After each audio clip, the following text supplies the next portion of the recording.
gente, boa noite, sejam bem-vindos a mais uma live aqui no canal.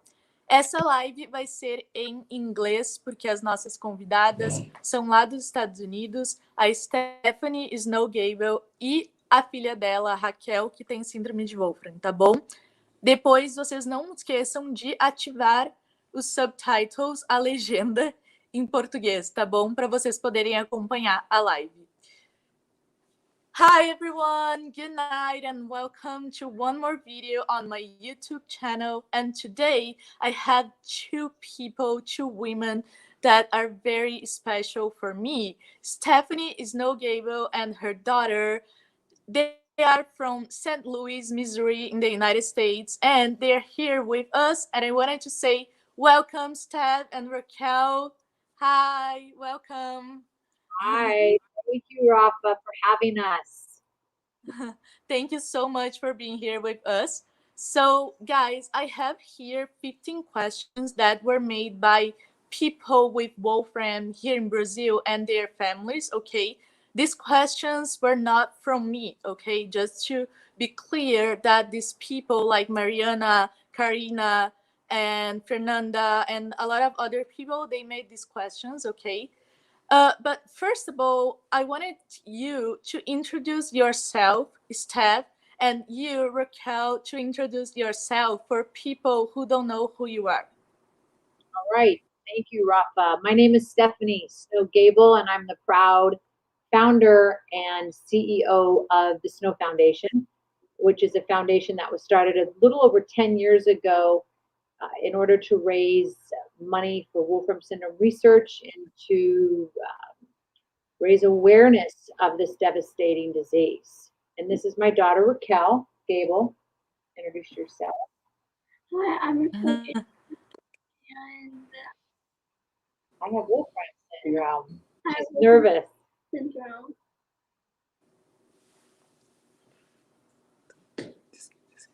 Huh?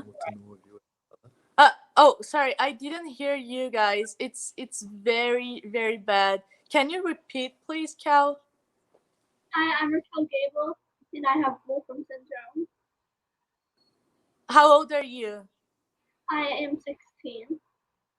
Oh my gosh. That's crazy. I remember when I met you, you were 9 years old. Oh my gosh. Time flies. I am shocked right now.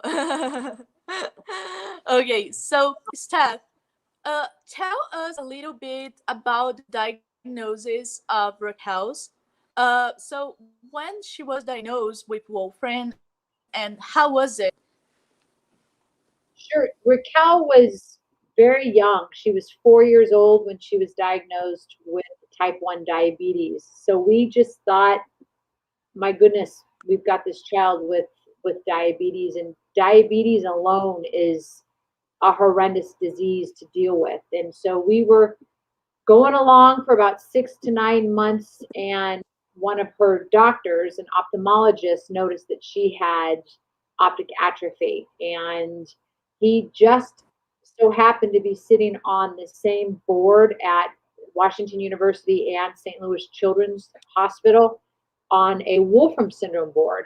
And he was just stunned, and he thought, there is no way this child has Wolfram syndrome, because 10 years ago, 11 years ago, it just really wasn't a known disease. So it took about 3 months, 4 months to even get the genetic testing back just to confirm if she did have Wolfram syndrome. And it came back and she tested positive. So she was very, very young, 6 years of age. And, 5 years of age with Wolfram syndrome. Yes, I was diagnosed at 4.5 with diabetes and then 5 with Wolfram. So there, You were so young, so young, and that's good. You know, that's good that you found the diagnosis very young. You know, that's good. That's good for you. And what did you feel, Steph, when you heard about Raquel having this terrible disease? How did you feel in that time? well, when she had diabetes, it was devastating because I had a nephew who was diagnosed with type 1 diabetes at the age of Right. 12 years old. So I went back into that time frame when my little nephew was so little and had to take shots and blood pressure, his blood glucose and all of that. So when she was diagnosed, I cried a lot just on diabetes alone. But then when you throw in this whole entire rare disease, it was Mhm. the scariest I think I've ever been in my entire life. It was scary because there was nothing out there. There was no Mhm. foundations No associated. treatment, nothing at all. There was nothing except horror story after horror story on the web. And Mhm. I remember thinking, because I'm actually a very giving person, I remember thinking that I did not want another parent to feel what I felt. Um, I didn't want someone to feel that way because learning that your child has a very ultra rare genetic disorder that she may go blind, she may lose her hearing, she's going to have all of these problems and probably lose her battle by the time she's 30. It was horrendous. So I was scared, I was mad, but then I was a little determined to feel like, okay, I need to change this. I need to change the trajectory of this disease, make more people Mhm. know about it, and start raising money and awareness for it. Yeah, you wanted to support these new families with this new diagnosis. You're so beautiful. This is so beautiful, Steph, because you think about other people. You didn't want anyone feeling like that, like what you felt in that time. And this is so beautiful. And how was about Raquel? Cal, what did you feel in that time? You remember? I was really young, so I don't really remember any of it when it was happening. Mm-hmm. You're very young. I I don't remember when I was diagnosed with diabetes. I was 4 years old. I don't remember. That's fine. That's fine. So we know that we have around 1 person in 500,000 people that has Wolfram around the world, but most of them were not diagnosed yet, right? So, Steph, do you know the number or something around a number that from people who was already diagnosed with Wolfram in the world? Do you know how many people do they have? Because we know around 16,000 people, but most of them they are not diagnosed. Do you know this number? Well, I got this number a while ago, and it seemed to always have stayed the same. And I work very closely with Dr. Fumihiko Urano here in the Mm-hmm. States. And usually before I put anything on my website or put anything out, I usually talk to him and make sure I'm conveying the correct information. But Uh-huh. it's about 30,000 worldwide, and Oh. cases, about 30,000 worldwide. Here in the States, I think between 1,500 to 3,000. We don't really truly know.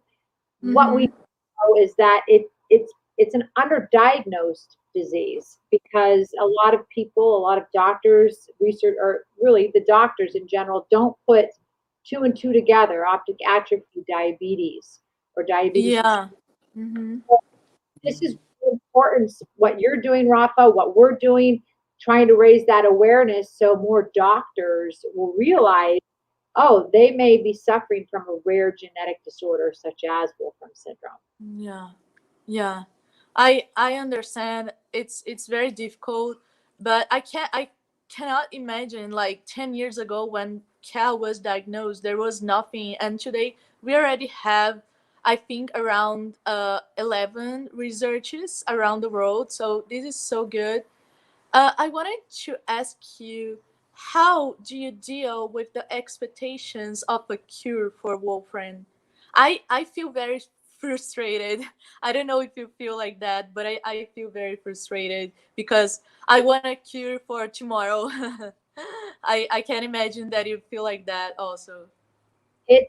It's extremely frustrating, Rafa. And I remember when Raquel was first diagnosed with this disease, really, I think it was Washington University School of Medicine, and who was Dr. Oh gosh, well, Dr. Urano had come over earlier. You're gonna have to edit that part. I need to start over.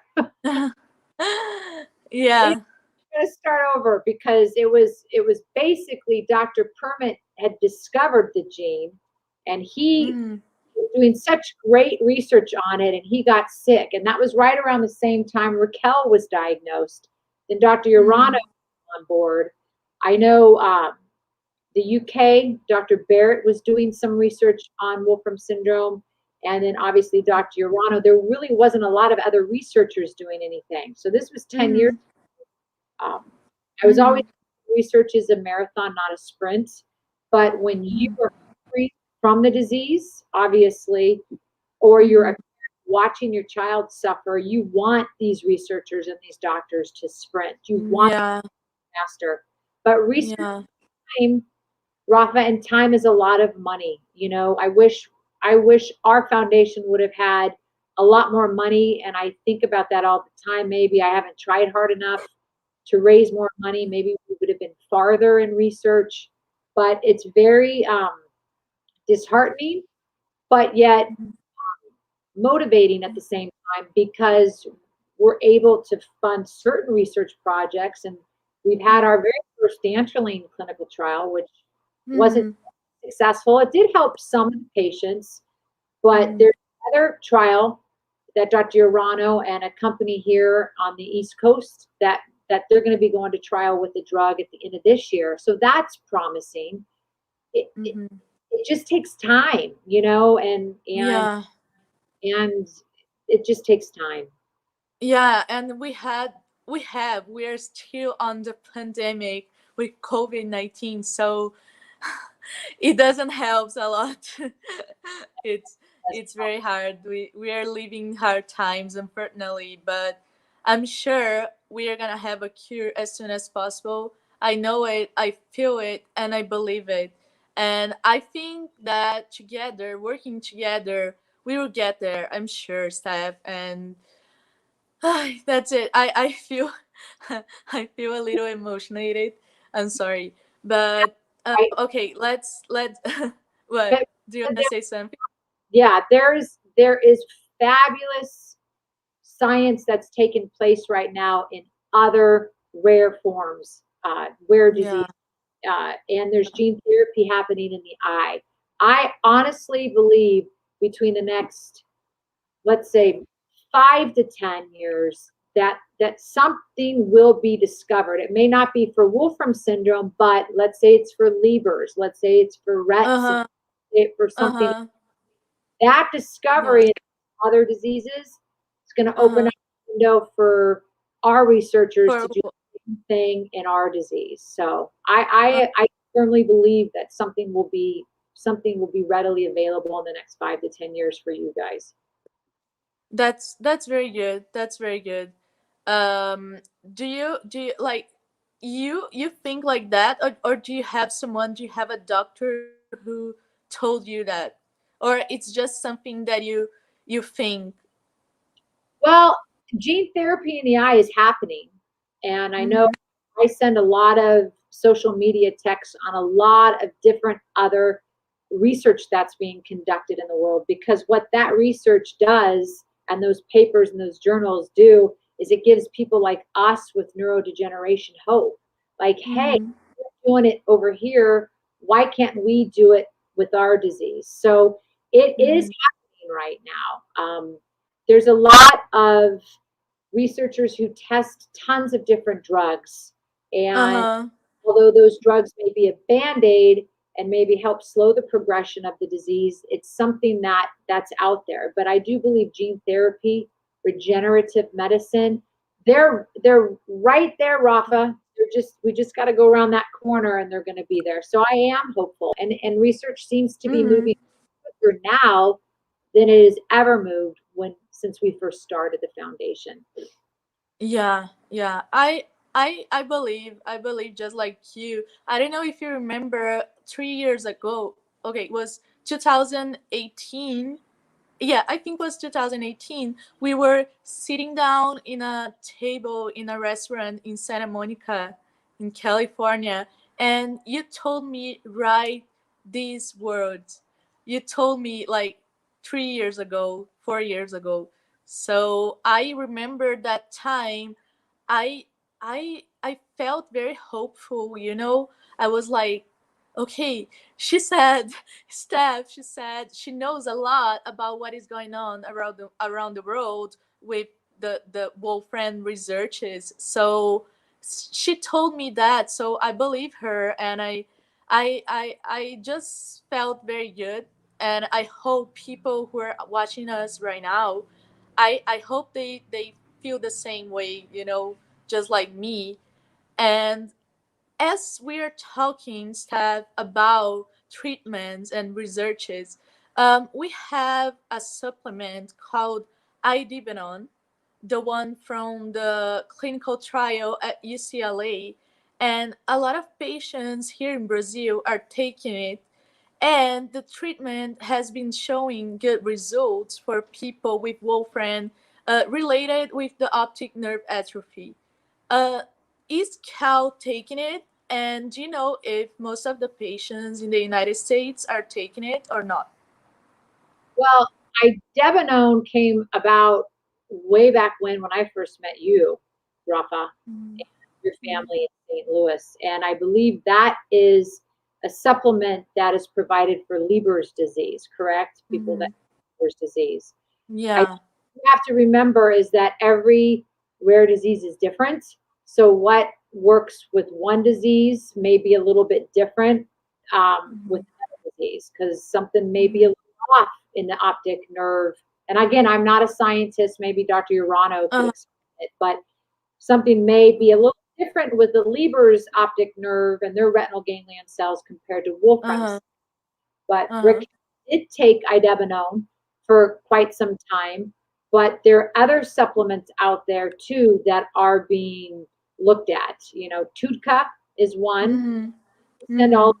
Yeah. you as well. And Uh-huh. Tutka is a supplement, and actually, Tutka and another compound are going to be going into a clinical trial. The FDA just approved this drug for a clinical trial at the end of this year for some Wolfram patients here in the United States. Uh, Mhm. 10, a lot of patients take CoQ10, and new supplement 7, 7,8-DHF, and that came out of Estonia. Some research there. Mhm. So, question: Mhm. there's lots of supplements out there, and I think Mhm. each person, each patient needs to take what they feel is the best thing for them right now. I Uh-huh. know Raquel took Tutka. Tuka, Tuka, and 7-HTHS. So, and was on idebenone, and she finally got to the point where she was like, I'm taking too many supplements. I want to only take one supplement. So it Uh-huh. is to Uh-huh. take pills for headaches, diabetes, Uh-huh. all of these things. So Uh-huh. Raquel currently is on Tutka, and she takes that 7,8-DHF right now. Okay, good, good. Yeah, just to tell you guys that I'm taking Idibenon, and I'm also taking Tutka. I'm taking these two supplements, and well, we don't have any results with these supplements, so I hope it's been helping Raquel and me and all other people who are taking all the other patients who are taking these supplements. And I hope we have like results as soon as possible with new drugs, like you said. um right now, I wanted to ask you, Steph, about the neurogenic bladder. Is Cal has the neurogenic bladder, and do you know if there is any treatment or cure for this? So the neurogenic bladder, I think, is one of Raquel's biggest pet peeves. because it makes you stay at home when you feel like you have to go to the bathroom all of the time. So Mm. from the time I think you were 11, Yeah. started having to self-catheterize. Her bladder has not worked since she's been 11 years old. So she has to catheterize every time she goes to the bathroom. She Mhm. was on a drug called Mirbetriq, which I know our foundation has it on our website. The drug Mirbetriq seems to help a lot with the spasming. She also Mhm. recently, maybe a year ago, started getting botulism injections. So, Oh you my know, god, I didn't know about it. That's interesting. I didn't know. so she goes in Mhm. twice a year, and you have to be put under anesthesia, and just like Uh-huh.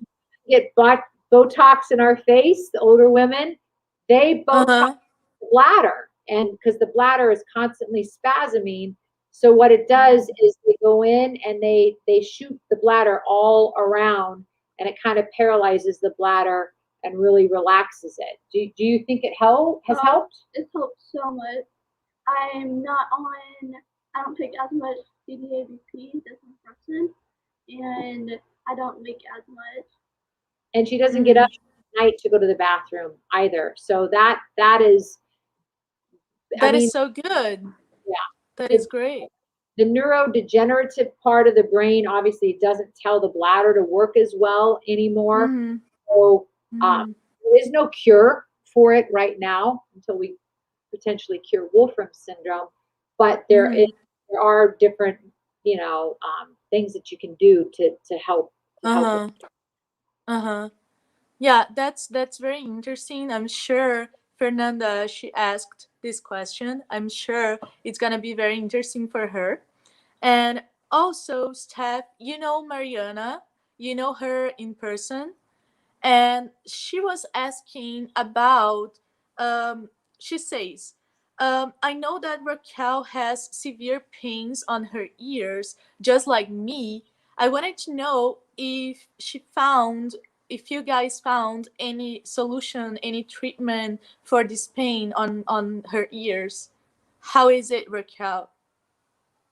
I get Botox injections like in my head for the headache, and that seems to help a lot. And I also take another medicine called valproate, and it Mm-hmm. helps lower the pain. So Mm-hmm. interesting enough, Rafa, valproate is the drug that Dr. Barrett is studying in Uh-huh. a clinical trial right now in the Uh-huh. UK, and that that drug helps with seizures, and it also helps with severe headaches. So she's been on valproate for probably 2 years now. We Mm-hmm. just spoke with, like, maybe 9, 10 months ago, her pediatric neurologist talked Mm-hmm. about Botox. So she gets Botox in the back of her neck. She gets Botox around her ears and up here, and that kind of paralyzes a little bit of um, that pain. Correct? Yeah. Oh my god, that's very interesting. That's very interesting. I had no idea that Botox could help that much. That's very interesting. Really, that's so good to know. Also, Cal, please, tell us a little bit about your symptoms. What are your symptoms? So I have my vision. I've lost a lot of my vision, and then I have the trigeminal neuralgia headache, and then I get choking episodes where Mm-hmm. I'll I'll just be sitting there and all of a sudden I'll start like coughing really hard, and then I just can't breathe anymore. And then I also have my bladder where I have to catheterize each time I go to the bathroom. Mm-hmm. Uh-huh. I Yeah. understand. Okay. And Cal, how do you deal with your disabilities in your day-to-day activities? I started losing my vision when I was about 6 years old, so I'm Mm-hmm. kind of used to it, I guess. Yeah, that makes sense. She said to me, this is a hard question because I think she's had Wolfram syndrome for the majority part of her life, and it's just Uh-huh. who she is. Uh-huh. So I've tried as a mom to from the time she was little to just, put it in God's hands, be positive. And I think Uh-huh. kind of how she just wakes up every morning and just plugs along, and there, I mean, what are you Uh-huh. going to do? So you can either Uh-huh. really mad at the universe that this happened to you, or you Mm-hmm. can by the hand and say, I'm going to walk with it. We're going to walk through it, and we're going to make the best of it. So I think she's a perfect example of what it's like, Uh-huh. making the best of what is going on in her life right now. Yeah. Yeah, she like the times I've been in St. Louis with you, I I was very impressed because Cal, you are so strong and you're so independent. Like Steph, you don't treat her like different from your other kids. You have three other kids and you treat all of them just like normal, you know? And I think that this is so good. This is so good. And Kel, you are an inspiration for all of us from Wolfram, in the worldwide group, also on Facebook. You're incredible, really, and I feel so inspired by you, really. And congratulations also, Steph, for being a mom, this amazing mom. Yeah. And I hope all the moms around the world who has kids with Wolfram just treat them like you treat her. This is very good. And also, I wanted to ask you, Steph, about the labor market in the United States. Do you think the labor market has enough accessibility for people with disabilities? I do, and this is a good question. And Raquel's still in high school right now, so I don't have to jump into it quite yet. But our country is very giving, I will say, for disabilities. There's a thing called Mm-hmm. supplemental security income, where people who have disabilities that really can't work get a supplemental income. I know Mm-hmm. college, Raquel wants to go to university, and Mm-hmm. in our states in the United States, university is completely paid for. Not all the states. I know Missouri, it's paid for, but there's also a lot of associations like the Lighthouse for the Blind that we are Uh-huh. involved that help um, that help kids who have problems, visual Uh-huh. have problems. They do put the hands up and help them find jobs, help them be productive people here. So we do have, you have to look for them. If you're in this Uh-huh. position, you have to look to find out what Uh-huh. companies out there that can help. But it's a little more difficult than it would be if you could see and were Mm-hmm. completely healthy and normal. But there are companies out there that will help kids with disabilities such as vision loss.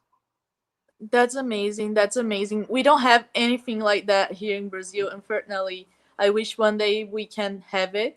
I had opportunity to live in the United States for almost 4 years, and I felt a completely different world from Brazil and the United States. It's unfortunately it's very different. I felt much more like uh I had much more accessibilities in at school, at the university, and to have a normal life and independent life. It doesn't matter what disabilities I have, so this is very important. And also, Steph, do you know if there is any benefit from the government, like money, for people with Wolfram syndrome in the United States? Yeah, I mean, people who have disabilities, they do get money from the government. They have to be of a certain age, and you have to file paperwork Uh, that stuff. But yes, the government is is very helpful, and will supplement patients with uh, disabilities. facilities for food, housing, stuff like that. Even in her school, she goes to a public school, not a private school. Really? Oh my I gosh. do not help children like her. They don't Uh, have time for kids with hearing problems, vision problems, having to go to the bathroom a lot. Want they want all healthy people. So she does go to public school, but our public school district is phenomenal where we go, and she has uh, certain individuals that work with her in each class. If she can't see things, they help her. She has the ability to go into the nurse's office to catheterize. She has her own special bathroom if she has to do that. So uh, we're here in the United States to live in a state that is very, very um, good towards uh, people with uh, disabilities. uh. This is so good. This is so good. And also, I wanted to ask you because Steph, you said that Cal wants to go to the university. What do you want to do for work, Cal? Do you know already? No, I really want to do something. No. I want to do animals, but I don't know if I'll be able to. Okay, but do you have any talent? Do you have any talent? I'm Karate. good at karate. I love karate.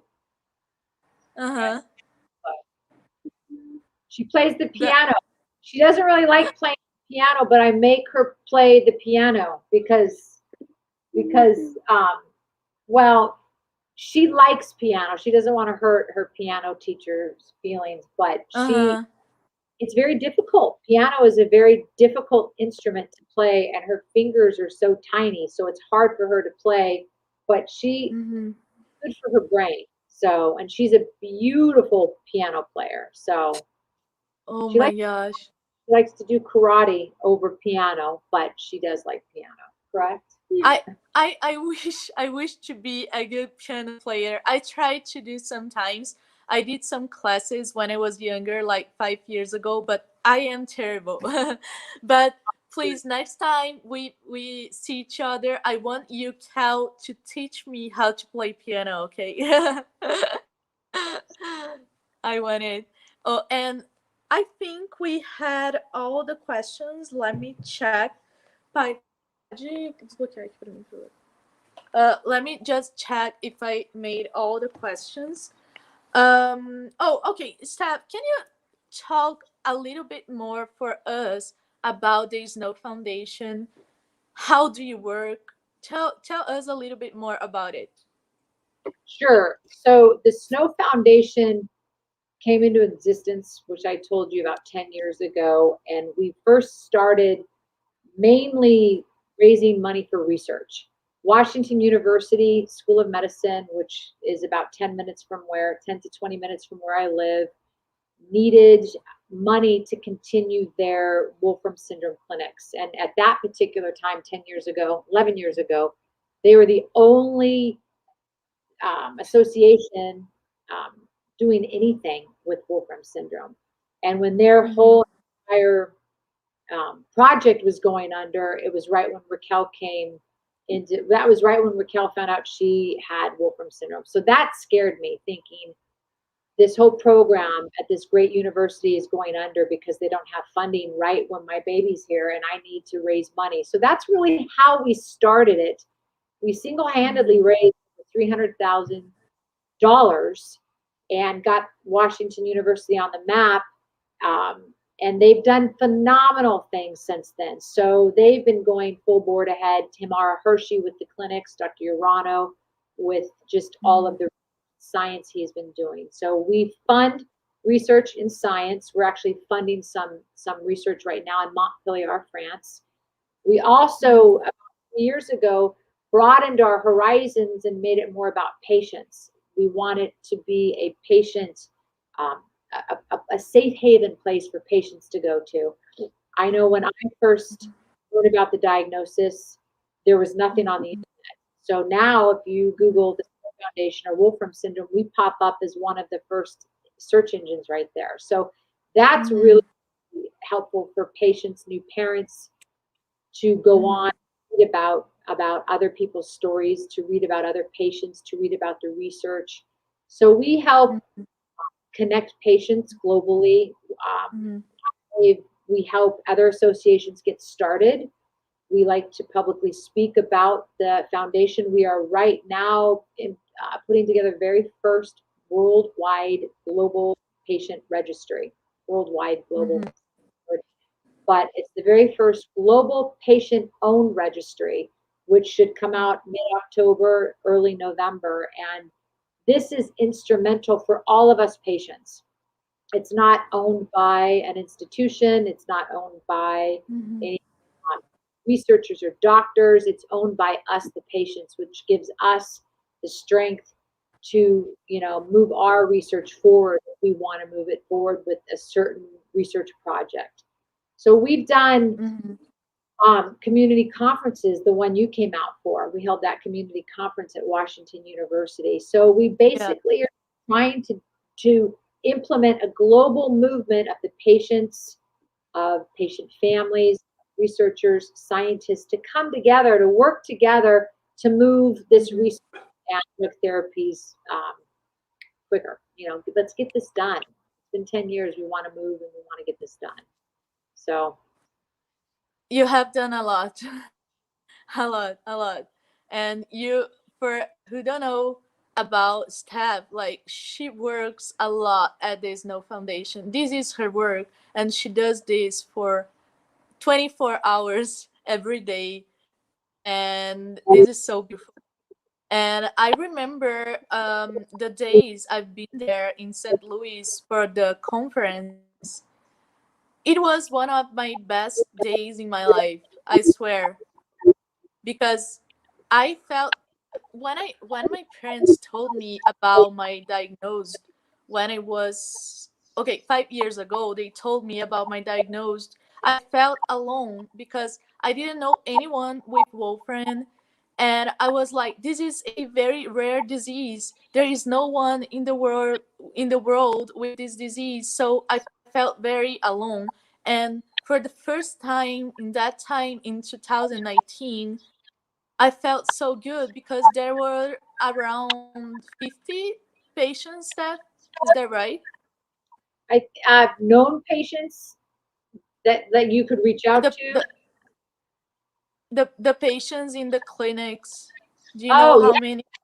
out to Wash. Yes. Oh, yeah.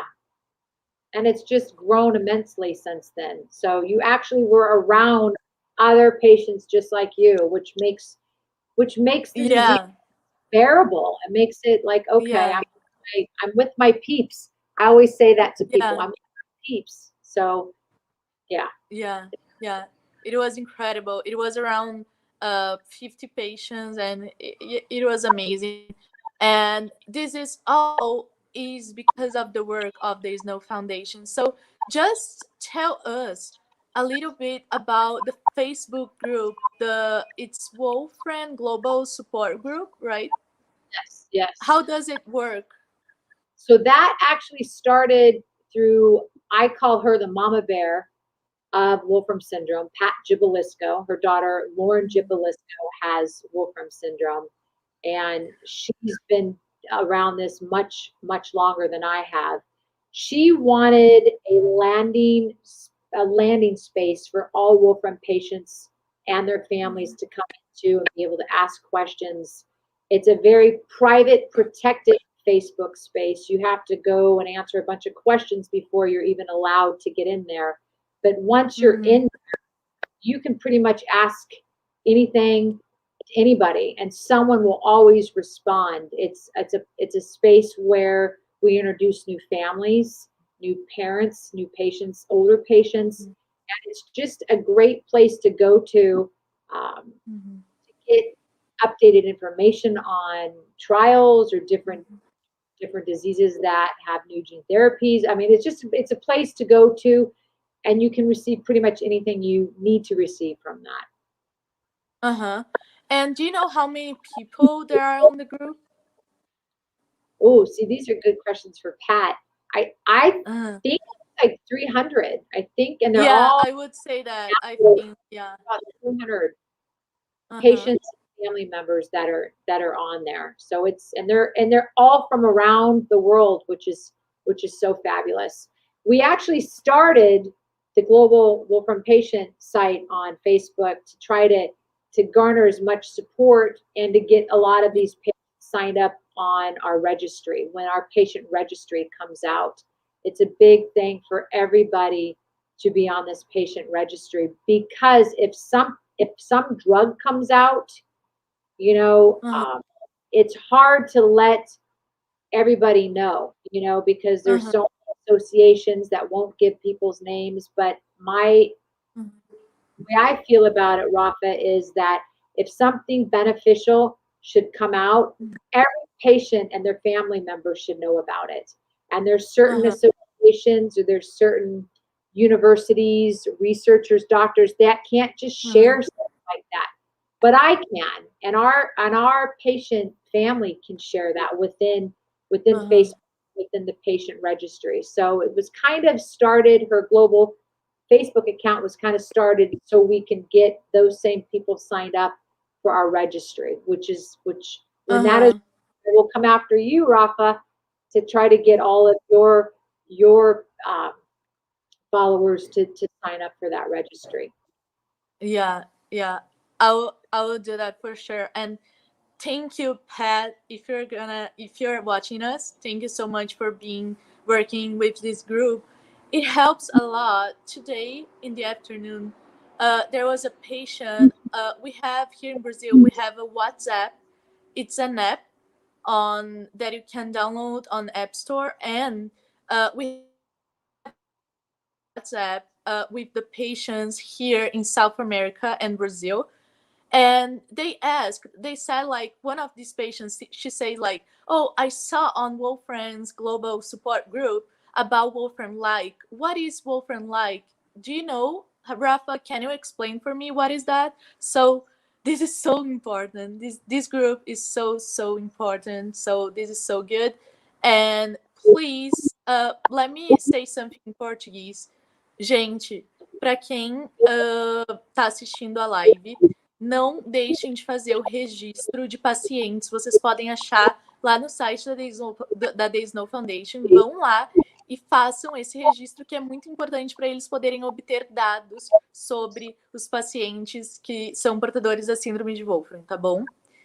And Steph, we are done for the interview. And Cal, thank you so much for being here with us. You, Steph, thank you so much. I love you so much. You are just like my family. You know that. You know that I love you guys so much. And I know we will find a cure as soon as possible, because we are working so hard to trying to raise money and to raise awareness about Wolfram. So we will face this challenge, okay? And thank you so much. Hey, Rafa, I have a question for you. October Sure. 1st is we're collaborating with Wolfram syndrome patient organizations around the world. It's going to be like Wolfram syndrome Global Awareness Day. It's like a big deal that we're trying to Uh-huh. work together. So is there a way that you can promote this on your site, where you can let Yeah. it's global, it's Wolfram Syndrome Awareness Day. It's kind of a big deal. Tracy Uh-huh. K is doing it along with Sarah Gladstone, and all the other associations are on it. So if I send you a press release, you know what a Okay. press release is, you can change Uh-huh. it to your association and and Uh-huh. and put it out if you'd like to do that, because I it would will for sure. it'd be good to Uh-huh. promote it even next week when you promote this. You could also Uh-huh. maybe say something at the end of it about, hey, October 1st is Uh-huh. is Wolfram Syndrome Global Awareness Day. It's our own special day just for our disease, and it's global. Mm-hmm. Just as important to you, Perfect. to us here in the States. Yeah. Yeah, perfect. Yeah, I will do that for sure. Just send me the informations, okay? And I will do that for sure. Yeah, thank you so much for sharing with me. And also, oh, I when you were talking about this event, I just remember to say about the fundraiser here in Brazil. So we are gonna have the fundraiser next March next year, Okay. 2022, March 10th. And I'm just like waiting you guys for being here with us, okay? I know, darn it, it's I've had to cancel so many of Yeah, my plane tickets. yeah. Yeah, I know we had to cancel a lot of times, but I said I won't change this date. It's gonna happen. It doesn't matter how the world is gonna be. This fundraiser will happen next year, okay? So I'm waiting you guys for being here with us, and Dr. Sadness here also, okay? Yes, And yeah, that was it. Thank you so much for being here with us, Cal. Thank you so much. I love you so much. Okay. right. And yeah, do you Oh, have something to say for people who are watching us? you don't have anything to say. I Nothing. got to work on her speaking. She gets nervous. Well, she used to talk all the time, and now she's more quiet. But I do. I just You're shy. You're so shy today, Cal. very shy today. I want to say something to you, Rafa. I just want to say thank you because you're like a daughter to me. You're my Brazilian daughter, and you have done so much. You have provided hope, and you have raised money, and you've done so much for not only the Brazilian patients, but for this one right here. She is like, I want to be like Rafa when I get older. Like you inspire. So keep your beautiful smile, keep that determination going, and just keep on doing what you're doing because it's working. Together we will beat this disease, I promise. Thank you so much. Thank you, Steph. Really, thank you so much. And I can I can say the same for about you guys. Cal, you are an inspiration for me. Steph, you are an inspiration for me. So thank you so much. Really, thank you so much for what you said. And we are together on this battle. Okay. Guys, see you soon on our next live video next week. Okay, I Right? wish you all a very nice week, a nice weekend, and see you soon. Okay, thank you so much for being here with us. Bye, Thank Rafa. you, Steph. Thank you, Cal. Bye.